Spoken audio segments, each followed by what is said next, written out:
it's Ivy Slater, and you're listening to Her Success Story Podcast, a show where gutsy businesswomen share their success journey.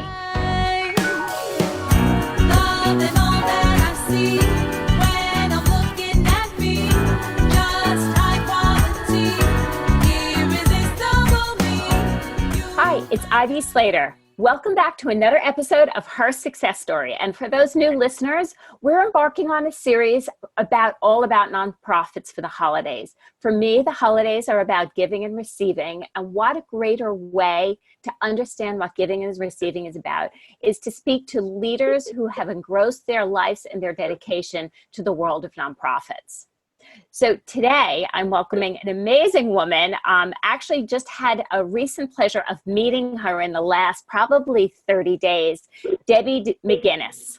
So Debbie is a healthcare and executive professional who has served both for-profit and not-for-profit sectors. She started her career as a pediatric RN in the Children's Hospital of Philadelphia. Following her pediatric clinical career, Debbie worked as a regional director for the New York City Healthcare Agency. During her tenure there, she created and built a specialized staffing service program for children and adults with IDD and special needs, and launched a $1 million initiative with the New York City Department of Special Services for Children. An amazing woman, and we're not done. Looking to expand the reach of the IDD support services, Debbie founded the DSP staffing agency, Select Temps Inc., in 1990, which provides DSP staff to voluntary agencies throughout the metropolitan area. And as she increasingly realized the great and diverse needs for the support within this special service sector, she and her husband, William, founded the Select Human Services, Inc., a voluntary provider agency in 2010. Debbie served as the CEO of SHS until September of this year. On October 1, she took the next step in her career and became the CEO of New Hope Community, with oversight of SES as a new affiliate of the New Hope Community. Debbie is a dynamic woman. She is dedicated to making a difference. She's dedicated to shifting the world with people with mental and physical disabilities and helping them live a full life. Debbie, welcome. Thanks for being here with me today. I know your schedule is busy. You got a lot on your plate with a brand new CEO position. So I am grateful. I'm really happy to be here, Ivy. Thank you so much for giving me this opportunity. So you've had quite the journey in your career. Where did this passion come from? Where did it start developing to, somebody who's an RN is dedicated to taking care of people. You didn't just take the RN, you blew it up. How did this get started? Well, you know what? I'll take you back to my childhood first, because I'm what's known as a PK. That stands for preacher's kid. And I was raised to really understand from a very early age that our life is all about really being of service to others and making a difference. So I ended up choosing the path of nursing, and it just sort of serendipitously happened that in that journey as a nurse, I, in the mid-'80s, ended up going to a conference at New York Foundling Hospital in New York City, and it opened up my eyes to an entire world of medically fragile children who, in fact, were diagnosed with developmental disabilities. And it totally tugged at my heart. It just spoke to me, and I would say that was pivotal because it put me in a position where it was front and center to what I wanted to commit my efforts to. So that was a real life changer for me in terms of where I wanted to put my energies. So how did you go from, okay, so now I'm a nurse and now I was exposed. Where's your next steps? Now you're a CEO of a huge organization that I'm going to ask you to share a little bit about. You're a founder of a staffing agencies that really makes a difference with the specific community that is in need of a full life. And not, there's a lot of talk about all the services that's available for children, but it all stops at age 21. and we have a Mm-hmm. massive community, and you have jumped in to make a difference here, not just at New Hope, but with everything you've done. So share a little bit how that got started, how the staffing agency got started. Okay, so I'll walk you through the steps, and it's really fun to do that because I think it's been incredible. So basically, when I was working as the regional director for a New York City healthcare firm, it was during that tenure period that I went to this conference at New York Foundling Hospital. So I came back to the president of the company where I worked, and I really basically talked him into allowing our agency to expand into the world of developmental disabilities, and we did. And we started working with voluntary provider agencies that had staffing needs, and we also got a contract with the state. It's known as OPWDD, Office for People with Developmental Disabilities, and we were off and running, and I loved it. And even though we were doing very well, unfortunately, somewhere in the middle there, it clearly wasn't speaking to the same profit margins that we were getting from providing traditional staffing relief on a nursing level, and he was looking to basically sort of reprioritize where our emphasis was. And I realized in the late 80s that I wasn't willing to go down that road of change specific to knocking it down the list a bit in level of prioritization. And that was when I decided to take a big jump. And in 1990, I left the New York City firm and I opened up my own staffing agency specific to this field. And we have, over the last 28 years, hired thousands of individuals that we train as DSPs, which is direct support professionals, and we send them out to any level of programs within the metropolitan area to really support healthy, meaningful, productive, programmatic structures for people who are living in those programs or going to those programs and have a developmental disability. And in that journey from 1990 forward, I also secured another contract with OPWDD, and they started working on me. Like, you know what, Debbie, why don't you think about opening up a not-for-profit? Because we love what you're doing for your staffing agency, but there's some services you cannot provide through a privately held for-profit company. So they sort of massaged me. My husband and I started giving serious thought to this. We did our homework. We explored all sorts of nuances in terms of the world of not-for-profit. And we decided to take a leap of faith and in 2010 open up Select Human Services. And you know something? I thought the staffing agency was such a wonderful thing to end up building and growing and working through. Select Human Services opened up a whole nother world for us because with the services that we provided through our not-for-profit, it gave us the opportunity to have much more direct contact with the people and the families that we were providing supports to.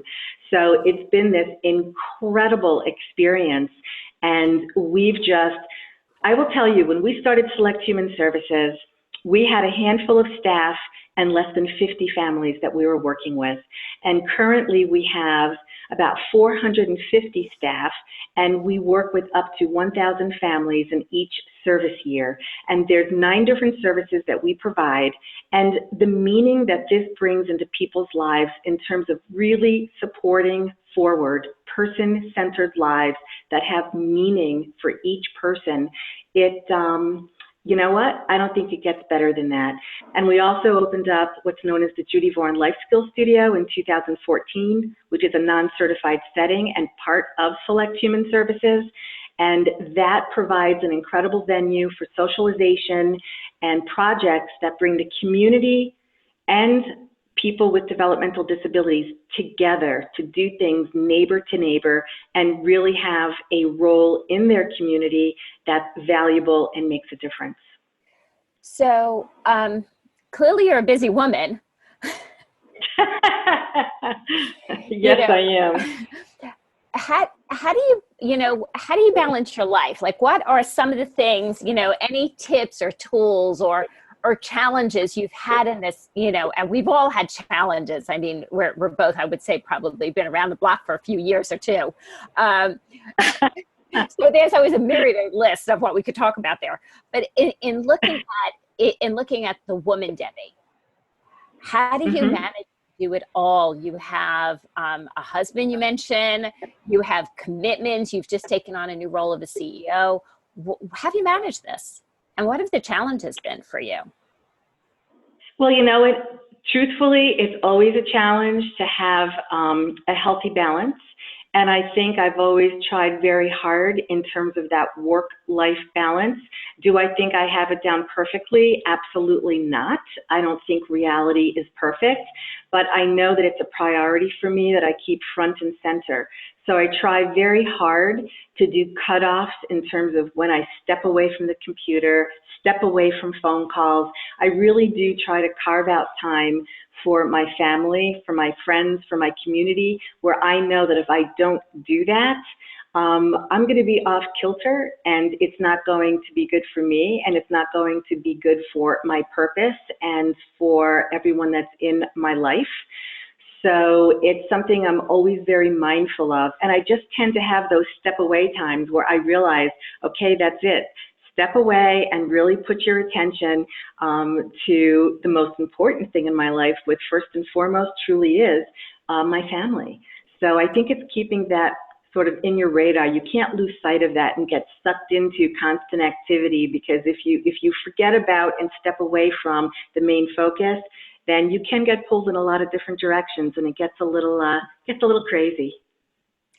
So what are some of the challenges you've navigated over the years in getting to where you are today?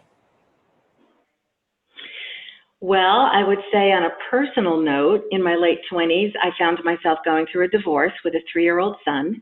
So at that point in time, I actually moved out of a beautiful home into a very small house with a psychologist and her partner, where I rented a bedroom, a bathroom, and had use of a couple of common spaces. And that was very challenging for me. I had to dig deep. And at that point in my life, I was obviously already entrenched in a career, and I was keeping that fueled forward. But I was also very committed to being the best mom I could be and providing a very positive and supportive and loving environment to my son. So that was one. But I have to tell you that it's been years. There's been a few of them. It's been a very long time. And you know what? It was really a matter of looking forward with hope and not looking back with regret. I really had to put myself and center myself in the right place. And on a professional note, I would say that when I left the New York City firm in 1990 to start my own staffing agency, even though I did my homework, felt that I knew my stuff, I talked to a lot of people, I felt that I really positioned myself strategically so that I was prepared to launch myself into the world of being an entrepreneur. There was a huge financial risk there. I was building from many different directions in terms of building a pool of viable DSP support staff, building a client base.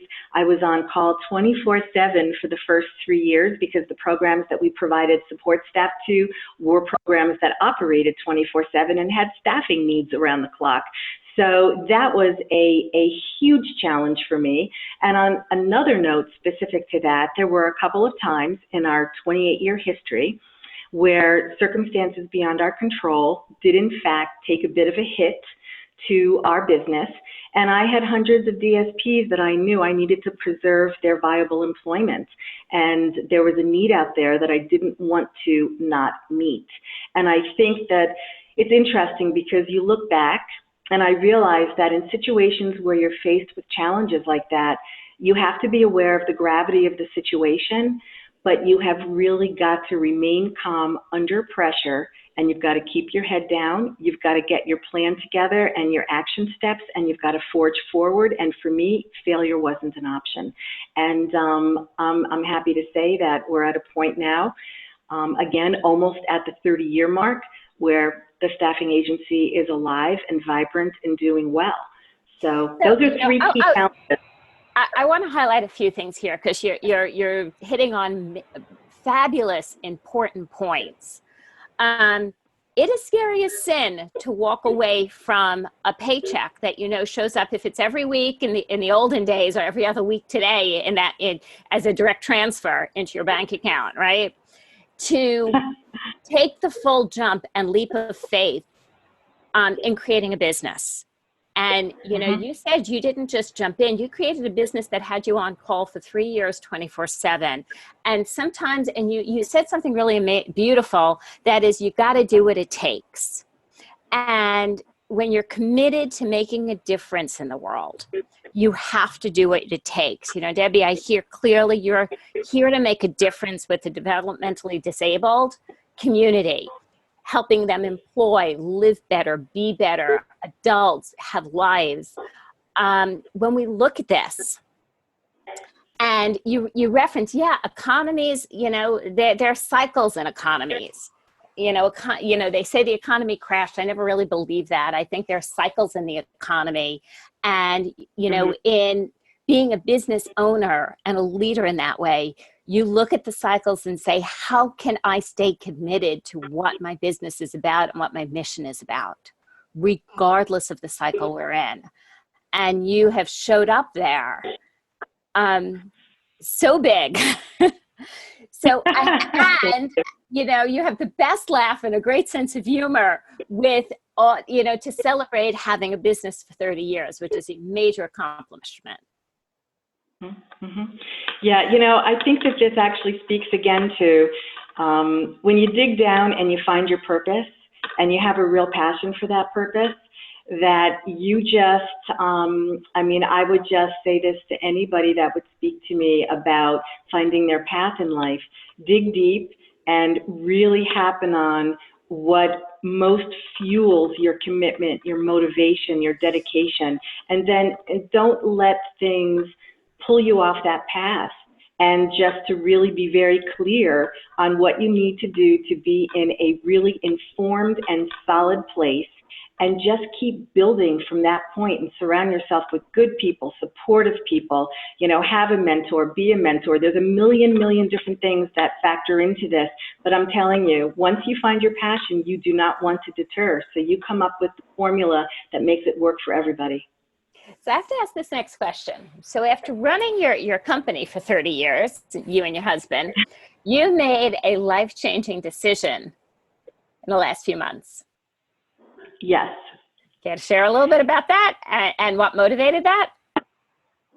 Well, you know, this is funny because I sometimes can't even believe the twists and turns we have in our life experience. And it's kind of amazing on many levels. So basically, I'll give you the story behind that. So Select Human Services, we started in 2010. So we're just a little over 8 years. And just at the point that we opened up our doors, tons of very dynamic changes started occurring within our service world. And it became clear to us as we march now towards the managed care environment that we were going to need to join forces with a larger organization at some point in time, because we were basically young and small in the scheme of things. So even though we had really incredible growth, we just opened up our doors as a not-for-profit too late in the game in terms of the changes that were now coming down the pike. So I had my eyes opened. I was looking around to see who might be that perfect dance partner. And here's the interesting thing. July of 2017, I belonged to a professional organization that the previous president and CEO of New Hope Community, Jim Forbes, also belonged to. We were in Albany at a professional conference, and we were sitting at a table in a restaurant with a bunch of colleagues. And I had just made the decision to step away from talks with a very large New York City agency that wanted to, in fact, merge with us. And the reason was because I felt that the further I explored our synergies, I saw that there was a very different culture between the two organizations, and I didn't feel that the cultures were positively aligned. So I was sitting at the table feeling a bit jeepers creepers, what do I do now? I'm making this decision that it's not this agency in the city that we should, you know, join forces with. And I turned to Jim Forbes, he's sitting next to me, and I looked at him. I'm so surprised he didn't jump up and like ask to move to the other end of the table, because I didn't know him well. And I said, holy shimoles, Jim, I just never thought, you know, I'm 62 years old and life is kind of confusing, and I just didn't think that I'd feel confused like this at this point in my life.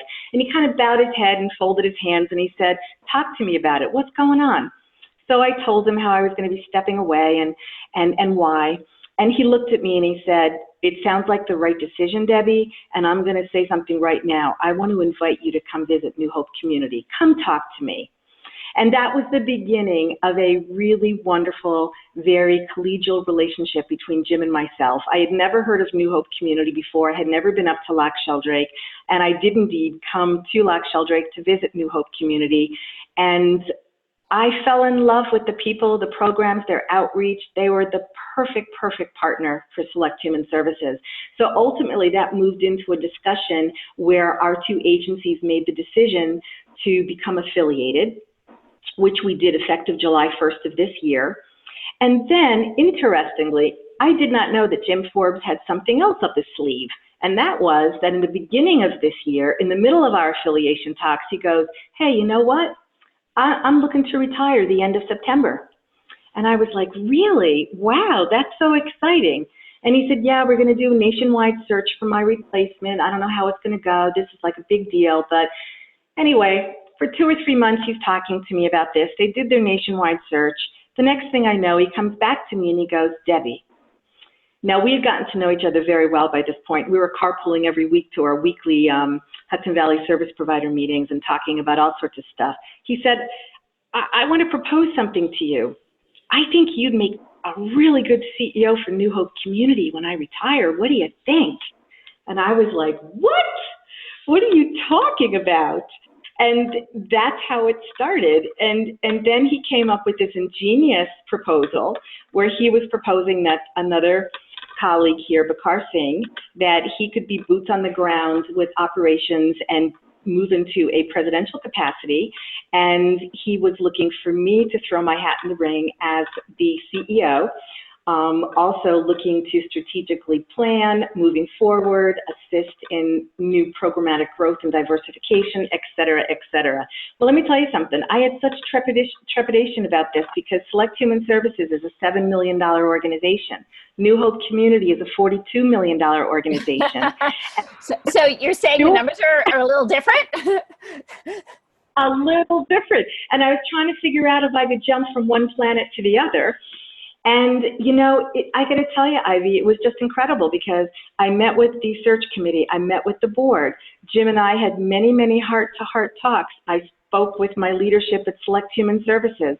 And the decision was made that this was the right time to take this kind of growth step, and that Select Human Services now being part of the New Hope Community family, and with me being given the wonderful opportunity to be at the helm, this was an opportunity that I couldn't pass up because the ability to make that much more of a difference on a grander scale, I'm still like breathless about it. It's just phenomenal. And that's how it happened.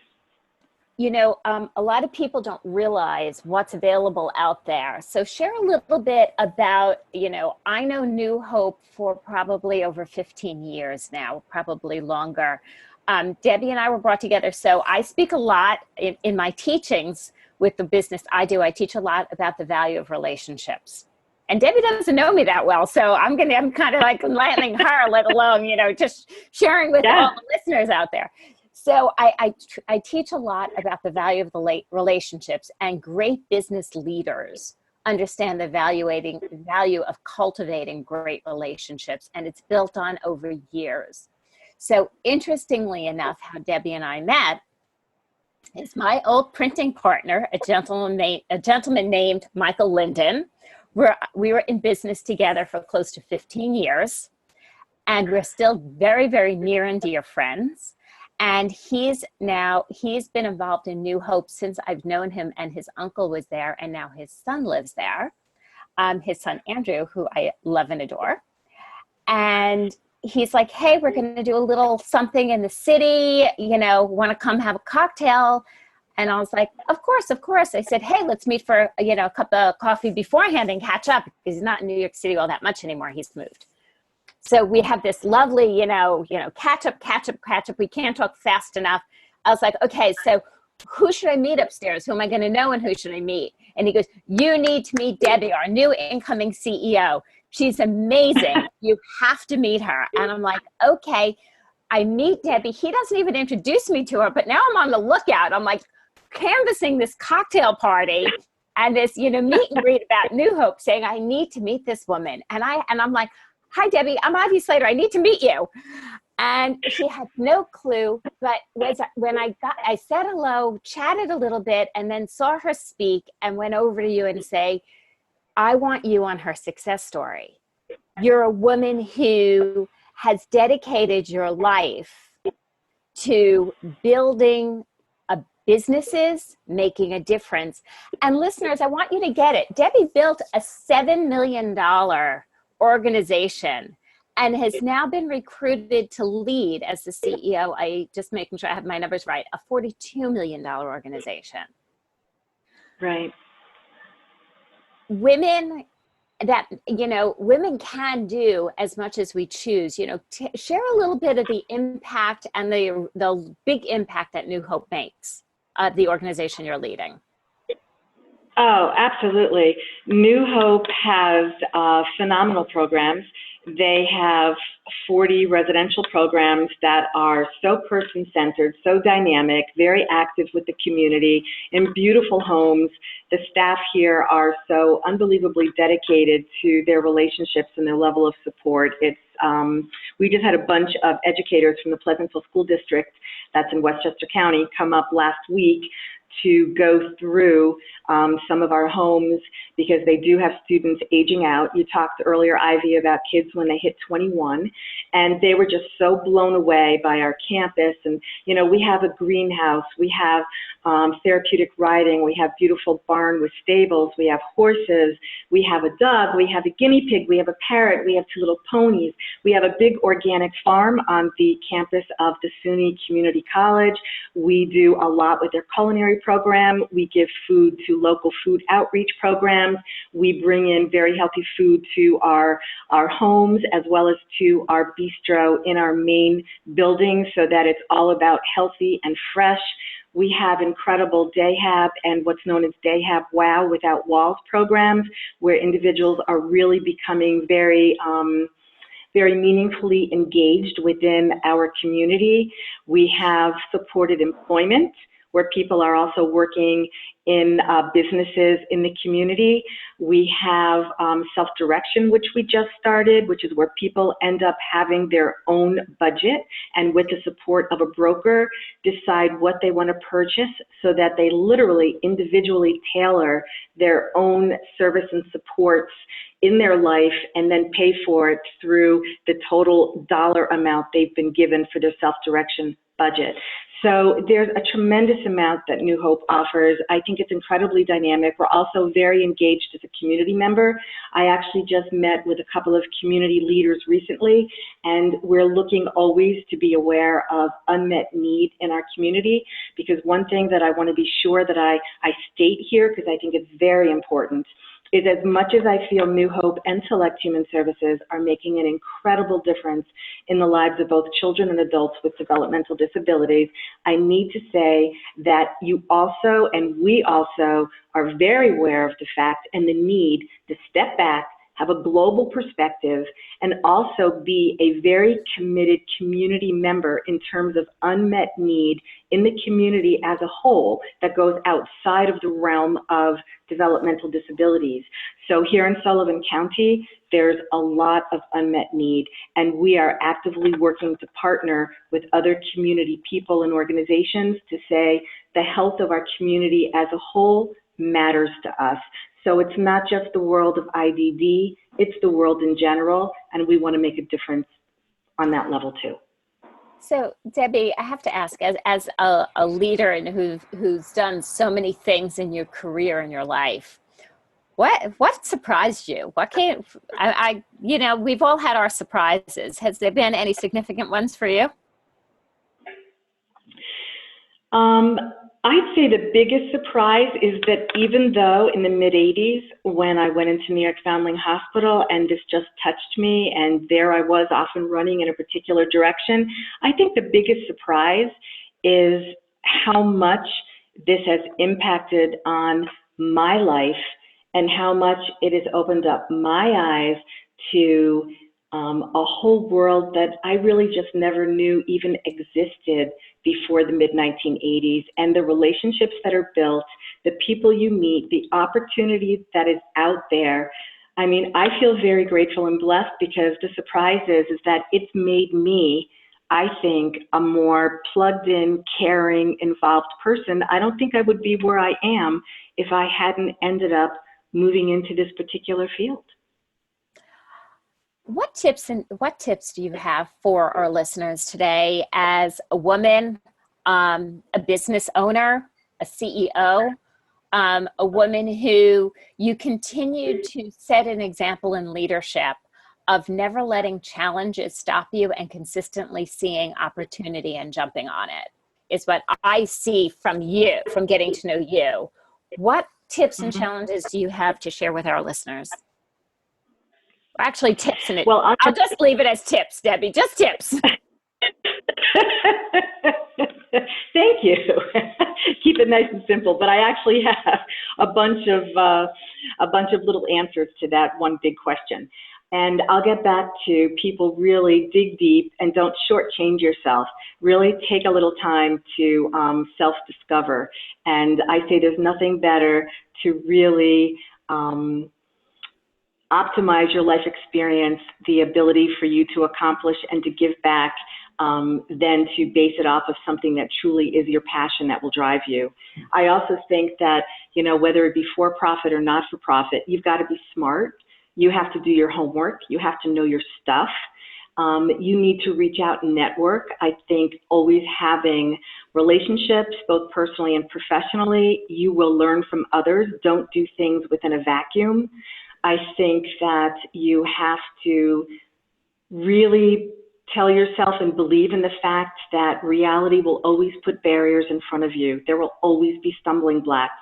Don't wish that it doesn't happen. Expect it to happen. And then know that that's going to be a true test where it goes back to remain calm under pressure, keep your head down, focus, come up with a clear strategy in terms of how you can push through and get past it. And I'm telling you, you will learn from it and you will be better because of it. One thing that I think is also very important that I'll throw in terms of any environment that you work in, I'm so committed and I'm so I just say it's incredibly important to always realize this is a team effort. It's never about just us. This is not a solo game. This is not anything that's about me. This is about a strong team, a positive culture, celebrating your staff, supporting your staff, helping them to grow, explaining the reason why when you need to.